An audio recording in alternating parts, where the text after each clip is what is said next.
premiers protagonistes du grand trafic international sont les Occidentaux. Le monde de la cam, et ça c'est un message qu'il faut lancer et adresser, peut-être un peu l'idée aussi, c'est aux consommateurs qu'il faut l'adresser. Vous nourrissez un monstre, et ce monstre nous a échappé et contrôle tout, par la voie de la corruption, par la voie des appuis, des financements de certains partis politiques ou d'élections locales. Vous ne pouvez pas être élu de secteur si vous n'avez pas de votre côté tel ou tel chef de gang, parce que ça permet d'avoir la paix sociale dans tel quartier, ou d'acheter des petites mains, ou que ces petites mains viennent vous aider à coller des affiches. Ça, vous l'avez constaté? Et bien sûr, mais tout le monde le sait. Bonjour et bienvenue dans le long format. Je suis heureux une nouvelle fois de vous retrouver. Déjà plus de 10 000 abonnés sur YouTube, plus de 15 000 sur toutes les plateformes. Merci de nous recevoir, de nous rejoindre de plus en plus. Vous êtes de plus en plus nombreux à partager nos contenus, à nous suivre. Donc continuez à nous poser vos questions, à nous faire vos remarques en commentaire et on sera toujours plus heureux de vous proposer ces émissions et encore plus avec des reportages également sur le terrain à venir très bientôt. Et aujourd'hui, j'ai le plaisir, vous le connaissez très bien puisqu'il est assez récurrent, il a inauguré cette émission. J'ai le plaisir d'accueillir Monsieur Jean-Pierre Colombiès. Bienvenue. Bonjour. Et je salue également celles et ceux qui soutiennent le média, parce que c'est important d'avoir des plateformes d'expression libres, comme vous l'offrez. C'est très rare et c'est très fragile. Et on sent bien qu'il y a une volonté qui nous est supérieure de contrôler tout ça et de museler celles et ceux qui s'expriment librement, sans tomber dans l'outrance et dans le délire parfois.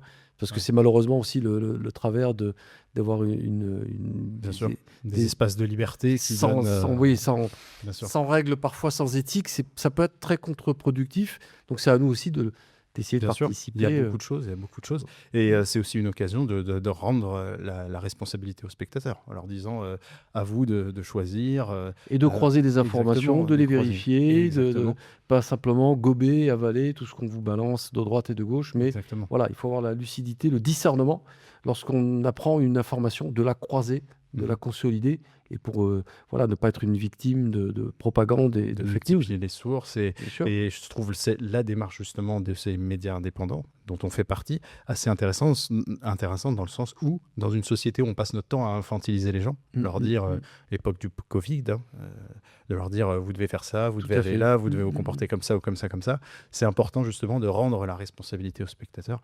Mais là, on va faire une émission sur les médias indépendants. Donc, c'est peut-être pas l'angle aujourd'hui.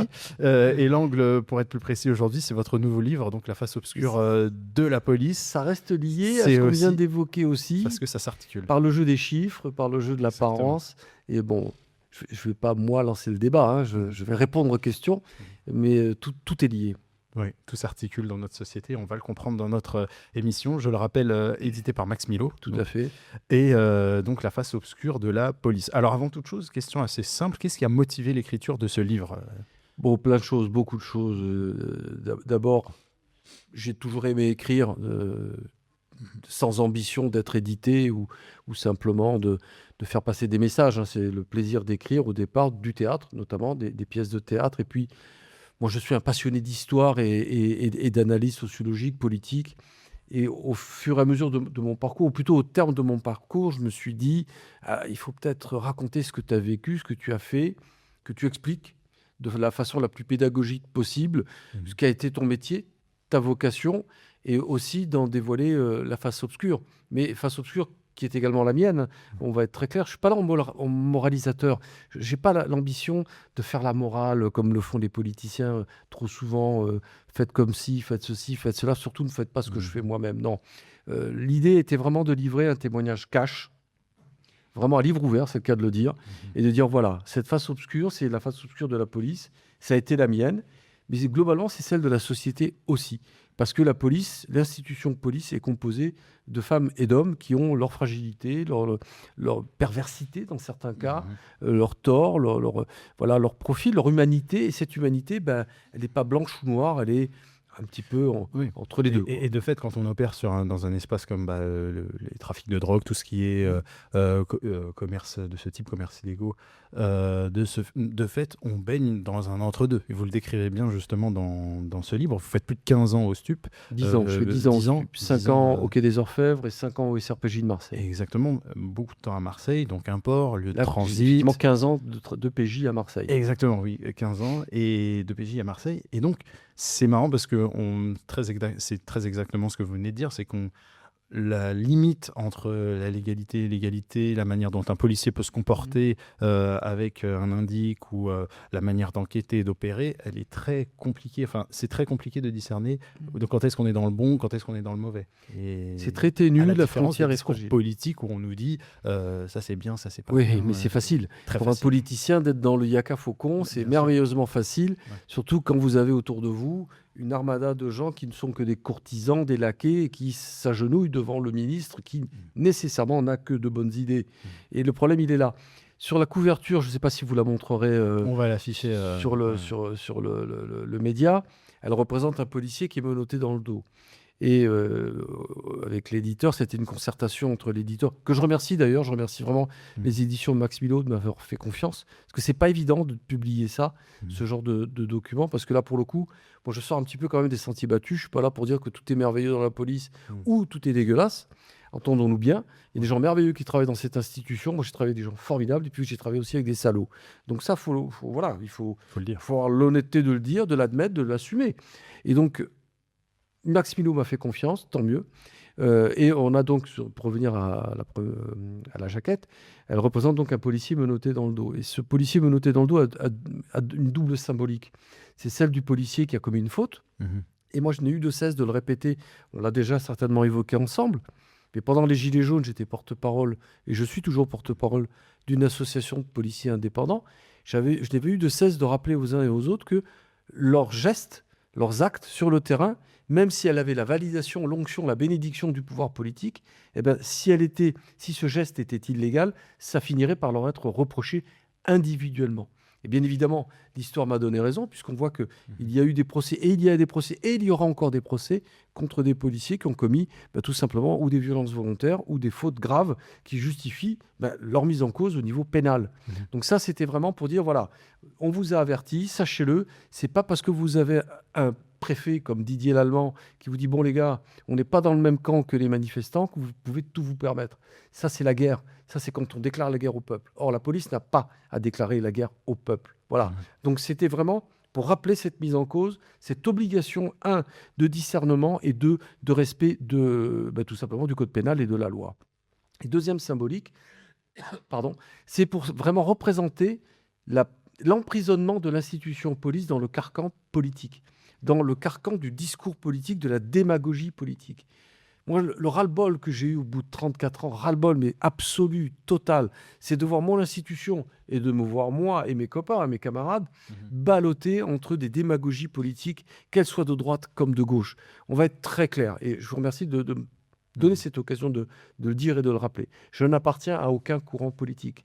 Et je le dis haut et fort. Et je considère que tous les représentants syndicaux, ceux qui s'expriment au nom de la police devraient adopter cette ligne de conduite, de n'appartenir à aucun courant politique, de n'appartenir qu'à une seule obligation, enfin de ne répondre plutôt qu'à une seule obligation, c'est celle de l'intérêt général et du bien commun et de la protection des plus fragiles. Malheureusement, tout ça est dévoyé parce que nous sommes gouvernés par des gens qui n'ont qu'une seule obsession, c'est leur propre gloire. Aujourd'hui, il y a des syndicats de police qui ont des tendances qui sont plutôt à droite quand même sur beaucoup de revendications ou qui sont récupérées par un certain discours politique. Comment vous voyez ça ? C'est du donnant-donnant. Ça rappelle un auteur que j'évoque dans le livre, qui est Marcel Mauss, qui a fait un essai sur le don, pour ceux que ça intéresse. Ouais. C'est un ethnologue qui a beaucoup écrit sur les sociétés passées, les organisations sociales historiquement anciennes. Alors, c'est pas l'auteur le plus rigolo, on va être très clair, mais il décrit deux éléments qui, pour moi, sont fondamentaux. C'est celle du don, d'abord. Il a fait un essai sur le don spécifiquement là-dessus. C'est le jeu du donnant-donnant. Je te donne, je consens à te soutenir et en retour, eh bien, on va m'accorder des avantages. C'est un peu comme avec l'indique. C'est un peu le même jeu. C'est exactement la même chose. C'est exactement la même chose, mais là, transféré au niveau du politique, du politico-syndical. Pour ceux qui ne connaissent pas bien la machine de l'interne, moi, je la connais bien, j'ai été délégué syndical.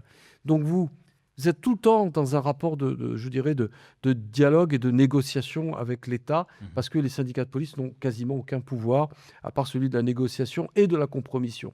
Moi, j'emploie des mots. Vraiment, je suis cash dans le bouquin. Ceux qui veulent en savoir plus, je vous assure, on n'aura pas tout le temps de décortiquer, parce que c'est large, ça balaye beaucoup de sujets. Voilà, je balaye beaucoup de sujets.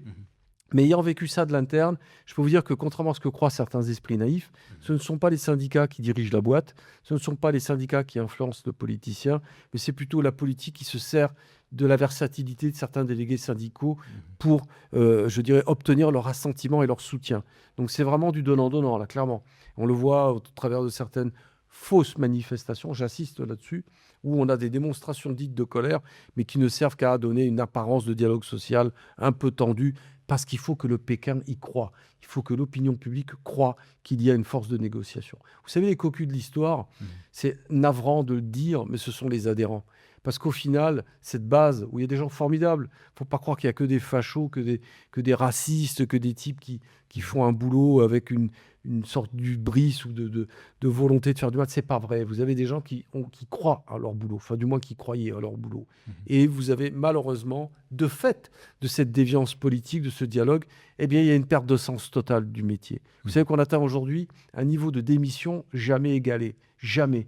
Ça démissionne de tous les côtés. C'est pour ça que quand notamment vous avez des ministres de l'Intérieur qui annoncent en bombant le torse qu'on n'a jamais autant recruté, bah, c'est tout simplement parce qu'on n'a jamais aussi autant démissionné. Démissionné, Voilà. oui. Il y a aussi cette dualité avec police nationale, police municipale. Alors ça, c'est un vrai sujet. Ça, c'est le sujet de demain. Avant qu'on y vienne, justement, je voudrais qu'on parle de concret, de terrain, sur la question de comment on lutte, et vous, comment vous avez travaillé au service des SUP pour lutter contre... Parce que vous avez vu arriver, en quelque sorte, vous avez vu la vague de ces trafiquants qui viennent d'Amérique latine, Amérique centrale, et qui viennent investir sur le terrain français. D'Afrique du Nord aussi. Et d'Afrique du Nord Le aussi. cannabis est produit au Maroc en grande quantité. C'est vrai, c'est juste. C'est le premier producteur mondial, donc il faut rendre à César ou à Mohamed VI. Et on pourrait aller plus loin, même Moyen-Orient, Extrême-Orient. Oui, non, mais partout.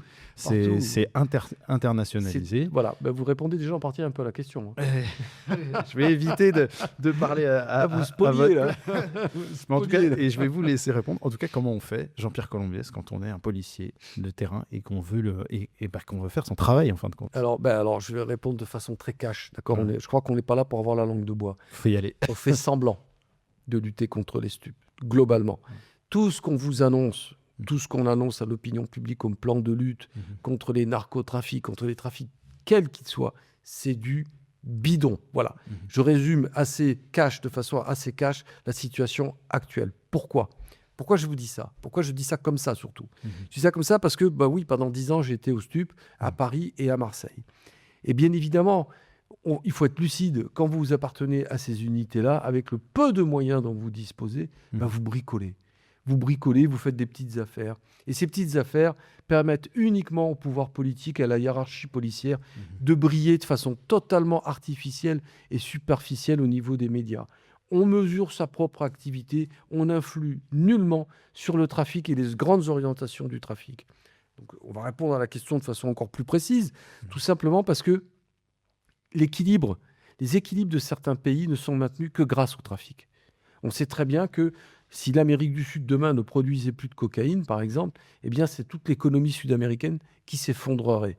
Et donc ce serait un équilibre sociologique, politique qui s'effondrerait. On sait qu'en Afghanistan, si vous enlevez la culture de l'opium, la guerre civile reprendrait illico. Et tout est artificiel. Vous avez eu beaucoup d'attentats en Afghanistan dès lors qu'on a fait la guerre à l'opium. Parce que les seigneurs de guerre n'avaient plus de quoi survivre. Parce que c'est culturel chez eux. Dans l'Asie du Sud-Est, c'est pareil. Vous avez le triangle d'or où on produit du pavot aussi. Et tout ça est une immense hypocrisie d'avoir la prétention de lutter contre ça, sachant que les premiers protagonistes du grand trafic international sont les Occidentaux. Ça a commencé avec la guerre de l'opium au milieu du 19e siècle, lorsque l'Angleterre a fait la guerre à la Chine pour permettre l'importation en Chine de l'opium qui était produite aux Indes. Donc vous voyez, on est dans le mercantilisme international, ça génère des milliards et des milliards ou d'euros ou de dollars, des masses d'argent mais colossales qui soutiennent des États, qui soutiennent des systèmes, qui alimentent tout un système de corruption, en fait de systèmes parallèles de l'organisation. Alors c'est pas du complotisme, on va être très clair. Oui. Que ceux qui s'imaginent que je tiens un discours complotiste se réfèrent à des documents officiels. Oui. Ce que je dis là, je n'invente rien. Ce n'est pas Colombiès qui le dit. Ce sont des rapports d'organismes officiels, ce sont des recherches qui ont été entreprises par vos homologues, par des journalistes ou par des chercheurs qui font un constat très simple. C'est même des données en open source, quoi. C'est Mais complètement. accessible. On peut voir Oui, les il y a pas de- saisies. Il n'y a pas de secret. Je veux dire, sur la notion de ce que représente le trafic international au niveau des économies locales est connu, fait l'objet de rapports parfaitement transparents et qui permettent d'ailleurs de faire entrer dans l'évaluation des richesses des États justement l'échelle des trafics.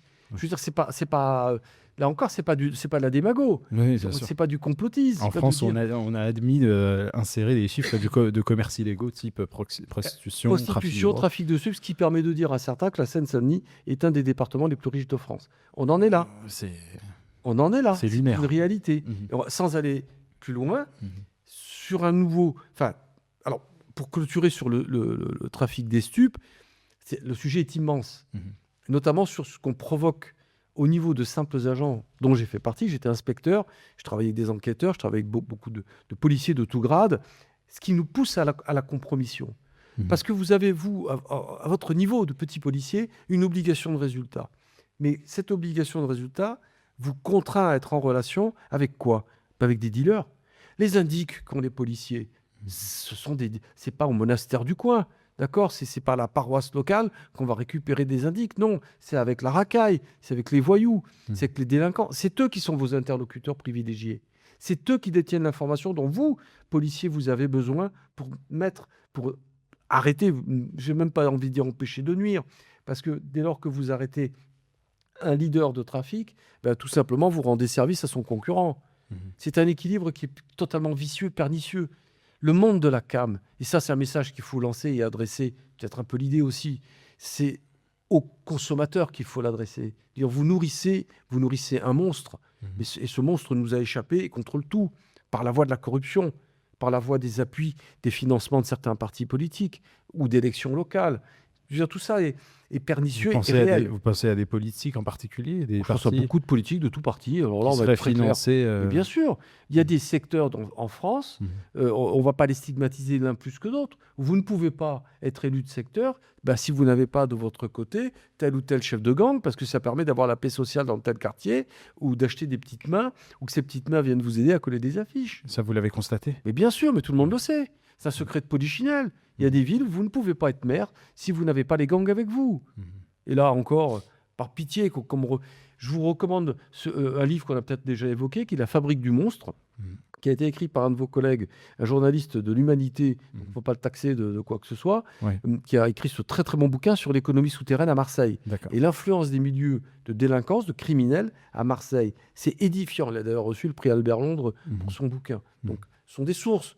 Le gars, il n'a pas travaillé en l'air. Mais ça ne fait que conforter ce que les gens savent, mais n'osent pas dire haut et fort. À quel moment, quand on est policier comme vous, donc on est impliqué dans cette mission, on y croit, à quel moment on a ce déclic de se dire on a déjà perdu?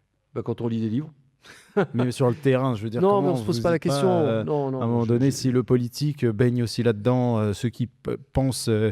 à un moment, quand on est policier, on considère que le ministre de l'Intérieur est de notre côté. Mais peut-être que quand on creuse, on se rend compte que... Il y a un mot très important que vous avez prononcé, on a l'apparence. On a l'apparence de... Mais oui, mais je veux dire, après, les illusions tombent. À quel moment les illusions de M. Colombier sont tombées? Je me suis jamais fait d'illusions, j'ai jamais fait ce métier avec la prétention d'entrer en croisade. Je m'amusais, j'avais fait ce job parce que ça correspondait à ma façon de vivre. Je voulais mener une vie qui soit une vie active et dangereuse. J'ai été gâté, j'ai travaillé sur des trafiquants de drogue, des criminels, des violeurs, des types qui étaient des pourritures absolues. Et mon métier, c'était de les chasser. Voilà. Vous savez, un trafiquant de drogue, c'est un commerçant. Si demain, le type ne vend plus de drogue, on peut faire le parallèle avec le trafic d'alcool aux États-Unis, la prohibition. Lorsque les grands trafiquants d'alcool ont vu l'alcool légalisé, ils ont fait autre chose, quoi. Ils se sont tournés vers le jeu, tout simplement. C'était déjà le truc. Les jeux, la prostitution, l'alcool, c'était les trois piliers du grand banditisme américain. On a enlevé l'alcool, c'est pas grave, on a mis la drogue.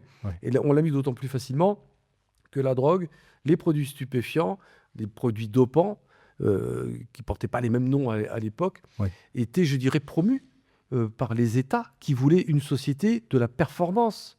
Je veux dire, tous les produits utilisés, y compris par l'armée allemande, pendant la Seconde Guerre mondiale, comme la pervitine, puis après qui est devenue la cocaïne, ces produits hyper dopants étaient valorisés pour avoir quoi? Des cadres hyper performants, des gens hyper dynamiques dans le commerce, dans le business, à tout niveau.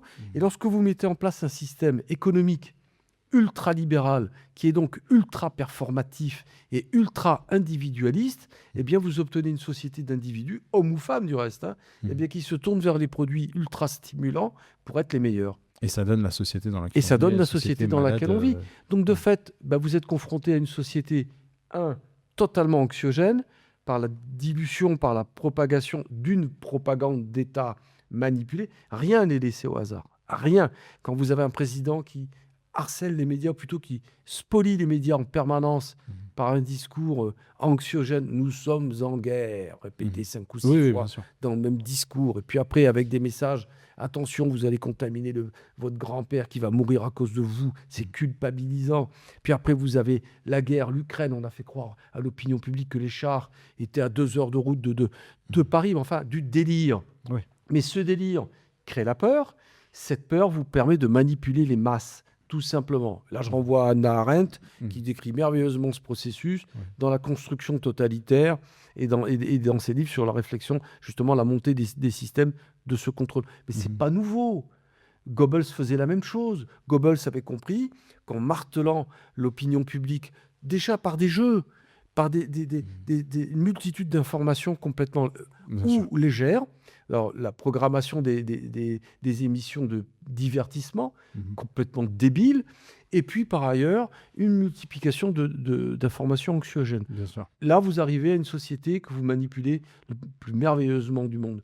Donc, qui va se tourner pour respirer un peu vers les produits stupéfiants et qui va être de plus en plus dépendante ou de son dealer ou des gouvernants.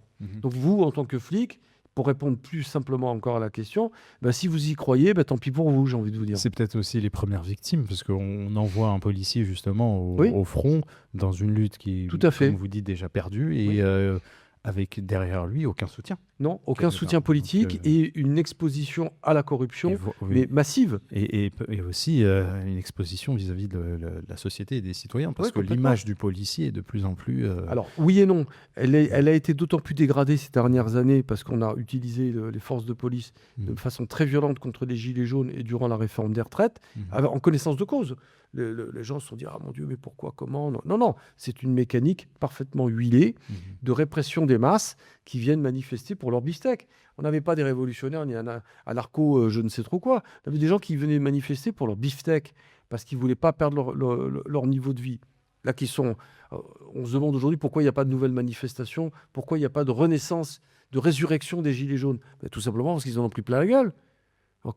C'est un peu le même sujet qu'en Iran. On dit le peuple ne se soulève plus en Iran. Il y a eu 30 000 morts et tout autant de déportés, de prisonniers. Il y a des exécutions tous les jours. Donc quand vous réprimez l'expression populaire comme ça, par la force, par la violence, vous la découragez.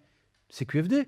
Et quand, a fortiori, le pouvoir politique ne joue pas le jeu, et là, moi j'en veux à tous les partis, et notamment aux partis de gauche, de ne pas s'être fait le relais suffisamment fort par rapport à cette répression. Mais il aurait fallu qu'ils montent au créneau, pas attendre que ce soit le petit peuple, entre guillemets, qui renverse la table. Mais nos députés confortablement installés à l'Assemblée nationale, dans les ors de la République, croyez-moi, ils n'avaient pas envie du tout de perdre leur poste. Vous avez des députés de gauche aussi qui sont intervenus pour justement mettre en avant le fait que la police était beaucoup plus une police de maintien de l'ordre que des gardiens de la paix, en quelque sorte. Oui, mais pas suffisamment fort. Pas suffisamment. Et justement, en tombant dans le piège de la rhétorique facile, du style « la police tue ». Oui. Ce qui est tout autant débile. Tout autant débile. Les forces de répression des manifestations, ce n'est pas la police, c'est une partie de la police. Justement, c'est devenu un instrument. Oui. Ce que vous dites en quelque sorte, un instrument du politique. Complètement. Complètement, mais ça a toujours été ça. C'est la garde prétorienne du pouvoir, mais ça a toujours été. Le fondement de la police en France, il est de protéger le pouvoir. Ça, depuis Napoléon, c'est comme ça. Alors, on n'est plus dans le maintien de l'ordre, dans le fait qu'on est censé assurer dans la protection du plus. On n'est plus dans la protection du plus fragile, mais des gardiens de la paix. Oui, mais la PJ, il ne faut pas être naïf. La PJ a été créée fin du 19e siècle, début 20e, parce qu'il y avait des attentats anarchistes qui se démultipliaient, les grands gangs de la délinquance qui étaient anarcho-voyous, comme la bande à Bono, et qu'on n'avait pas des moyens à l'époque, ça n'existait pas la PJ. Donc il n'y avait que des polices municipales, justement. Jusqu'aujourd'hui, la bande à Bader... Brigade Rouge, Action Directe, Mais tout ça, c'est du... Enfin, tout ça a été réprimé, oui, a été neutralisé par des services de PJ, mais pas par des CRS. Mhm. C'est pas leur métier. Alors quand on voit justement ces grandes opérations XXL qui sont juste de la pantomime, c'est du spectacle, Ouais. c'est pour les médias. Hein, on fait semblant d'organiser une répression, une jugulation du trafic en envoyant des CRS. Le jour où un CRS arrêtera ou mettra fin à un trafic de stupes, Ouais. les Il y en a- poules auront des Il y dents. en a Hein. certains qui parlent même d'envoyer des militaires. L'armée. Alors ça, c'est les plus débiles. Ceux-là, c'est des débiles dangereux même, parce que quand on le propose sérieusement, c'est qu'on n'a rien compris. Mhm. On n'a rien compris à ce qui est en train de se passer, ou du moins on n'a rien compris même à la vocation de l'armée. L'armée, c'est la guerre. J'invente rien, on est d'accord. On envoie l'armée quand il y a une guerre quelque part. Effectivement. Alors de deux choses l'une, où le pouvoir central considère qu'il est en guerre contre les quartiers populaires, dits quartiers sensibles, ou on n'a rien compris je dirais à la À problématique la sécuritaire. problématique, ouais. Parce qu'envoyer un militaire, qu'est-ce qu'il va faire le militaire dans une cité par exemple? Parce que c'était le grand sujet. On parle parfois, même souvent maintenant, de territoire perdu de la Mais ils sont perdus. Mais ils sont perdus pourquoi? Alors là, ça fait bien de me tendre cette perche que je saisis, mais alors avec Je vous en prie. joie et bonheur. Je reviens à Marcel Mauss. Mhm. Alors, vraiment, celui-là, il me plaît beaucoup. Qui décrit ce que j'appelle, moi, enfin, c'est pas moi qui le dis, c'est lui. Le fait social total. Pourquoi est-ce qu'on parle de territoire perdu? C'est très simple. Vous avez des quartiers entiers, des pans de villes entiers, pas simplement des quartiers, des secteurs entiers. Je connais bien Marseille, je pourrais en parler. C'est le cas. C'est un exemple caricatural. Qui ont été désertés par les services publics. D'accord? Plus de police, plus d'impôts, plus rien de visible représentant l'État. Ces quartiers, où se sont rassemblés d'ailleurs, regroupés des communautés étrangères qui étaient immigrées, recréent leur univers. Quand vous êtes étranger, que vous arrivez dans un pays qui n'est pas le vôtre, votre premier réflexe, c'est quoi? C'est de retrouver le plus vite possible quelqu'un qui vous ressemble, qui parle votre langue, qui a les mêmes valeurs, qui a les mêmes systèmes de pensée. Et donc, de fait, vous recréez des ghettos, ce qu'on va appeler des ghettos, qui sont en fait, après, des quartiers dits sensibles, et qui sont en fait, et Marcel Mauss les décrit, comme un fait social total. Ça veut dire que ces secteurs-là sont perdus pour la République au sens où nous la définissons, ou du moins le français moyen la décrit, la conçoit, le concept, le connaît. De communauté citoyenne. Voilà, qui a ces valeurs qui sont ancestrales. Mais cet univers-là devient un univers complètement à part, autonome, fait social total. Il recrée son système de fonctionnement et donc ne communique plus avec les autres, ou du moins ne comprend plus le message qui peut être envoyé. Ne parle plus le même langage. Mais bien sûr, mais pas simplement le même langage verbal par l'utilisation d'une autre langue, quoique ce soit parfois le cas. Mais il n'y a plus de langage au niveau des valeurs qui sont supposées être communes. Et donc qui nous permettrait d'être nation, de faire nation. C'est ça l'idée. Et d'être, quelle que soit notre couleur et notre religion, nous donner envie de vivre ensemble. Mais à partir du moment où vous laissez ces secteurs-là devenir autonomes et financièrement autonomes grâce au trafic, vous les avez perdus. Et c'est pas en envoyant l'armée ou la CRS 8 ou je ne sais trop quoi que vous allez faire passer un message de dialogue. C'était voulu de créer ces espaces-là? Ça a été laissé, on les a abandonnés. Simplement des intérêts. C'est intéressant parce que, l'État n'a pas à les prendre en charge parce que financièrement, le trafic fait vivre ces quartiers-là. 2, lutter contre ça, là pour le coup, c'est vraiment déclarer la guerre.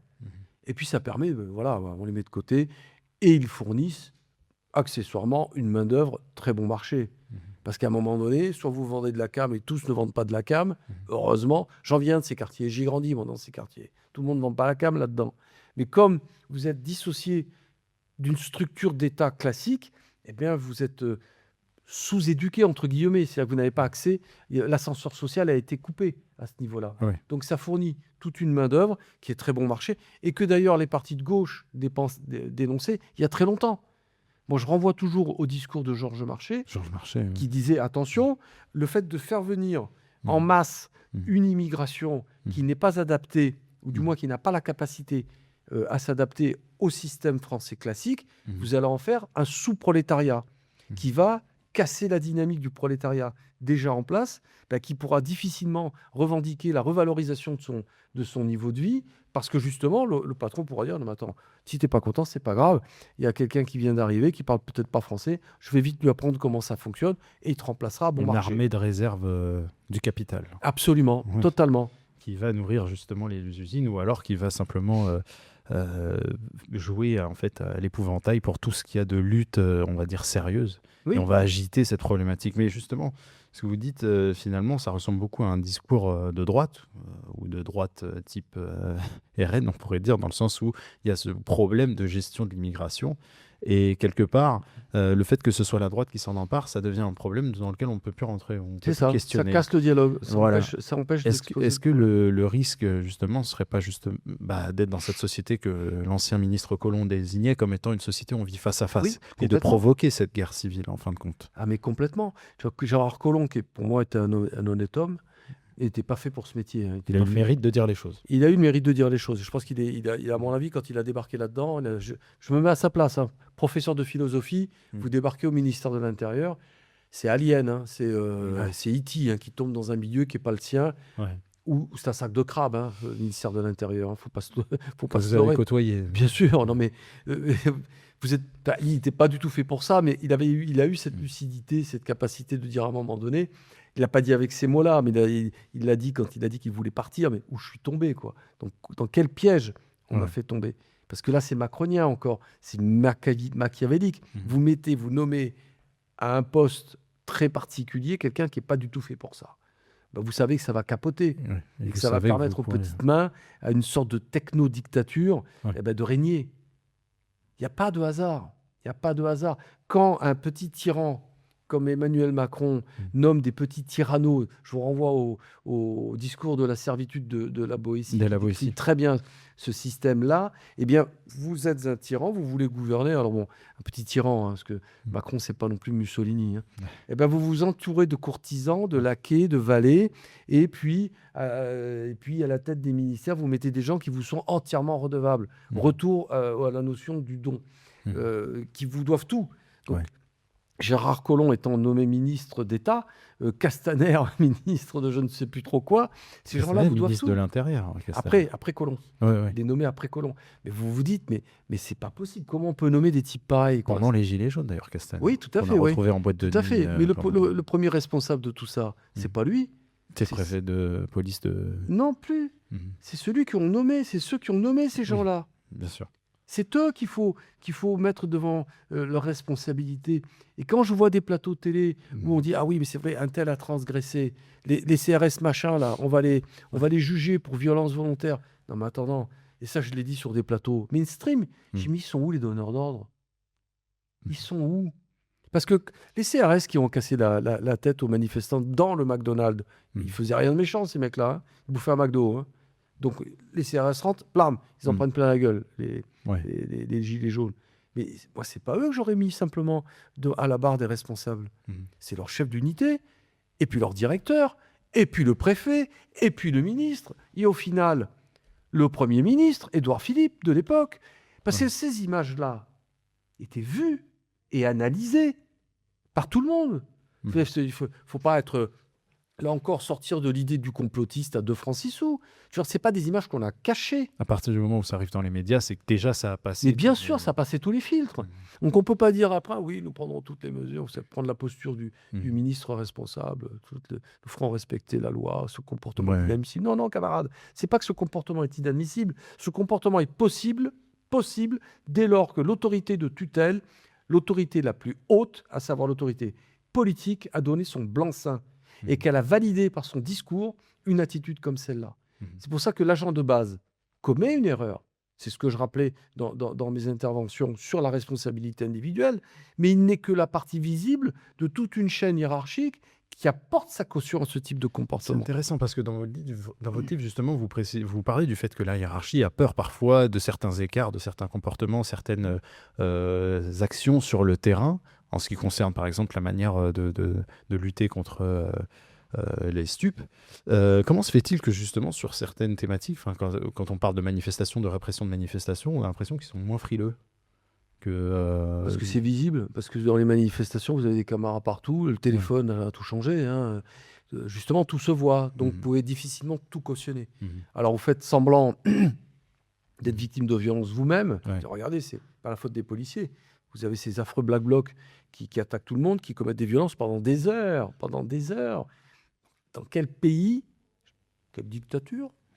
On accepterait que quelques centaines de types habillés tout en noir et cagoulés caillassent des flics. Il n'y a qu'en France, hein, ou du moins dans les pays dits démocratiques, occidentaux, on va dire. Ouais. Vous imaginez ce type de comportement en Chine, en Russie, D'ailleurs, on a en Corée du Nord? J'imagine qu'on a quand même des dossiers avec les noms de ces Bien sûr. individus, on les connaît. Bien sûr. Comment se fait-il qu'ils arrivent encore à Parce qu'ils saisir arrangent. Ce sont les idiots utiles. Et puis surtout, au-delà d'être des idiots utiles, c'est surtout qu'ils rendent service à l'État. Vous avez, j'ai participé à beaucoup de manifestations, Ouais. ne serait-ce que pour voir comment ça se passait, justement. Typiquement, vous aviez la réforme des retraites. 300 000 manifestants. Vous avez, allez, je vous fais cadeau de 500 énergumènes, 10 Black Blocs, Ouais. infiltrés d'ailleurs par les renseignements généraux. Hein. Tout le monde les connaît et ces mouvements sont tous plus ou moins infiltrés. D'accord? Pendant des heures, vous les laissez casser. Et s'ils ne cassent pas, ben, vous attendez patiemment qu'ils le fassent. Et là, à ce moment-là, focal. Les caméras se braquent là-dessus. On voit des types complètement excités qui balancent des cocktails Molotov, qui renversent des poubelles, qui mettent le feu à des bagnoles. Focal de l'image. D'accord? Derrière, vous avez 300 000 manifestants qui ne bougent pas. Je l'ai vu, j'y étais. D'accord? Ils ne bougent pas. Ils sont là avec leur banderole, en espérant pas s'en prendre une dans la gueule. Quoi. Ouais. Et à un moment donné, vous avez le top de la charge. Les fameux Black Blocs s'égaillent comme des petits moineaux qui disparaissent. Et la charge de police, elle va se confronter à qui? À quoi? Aux manifestants. Aux tout venants Aux tout venants, à ceux qui n'ont rien fait et qui vont s'en prendre plein la gueule. Voilà. L'idée, c'est quoi? Ben, c'est leur faire passer l'envie de manifester et d'arriver en masse. C'est vieux comme le monde. C'est une technique qui est pas macroniste. Hein. Il n'est pas armé pour inventer ce genre de choses. Mais c'est une technique de manipulation, de dénigrement, de dévalorisation des manifestations, en tout cas des revendications. J'aimerais qu'on revienne au livre et au poids aussi des réseaux, parce que vous parlez de l'influence notamment de la franc-maçonnerie.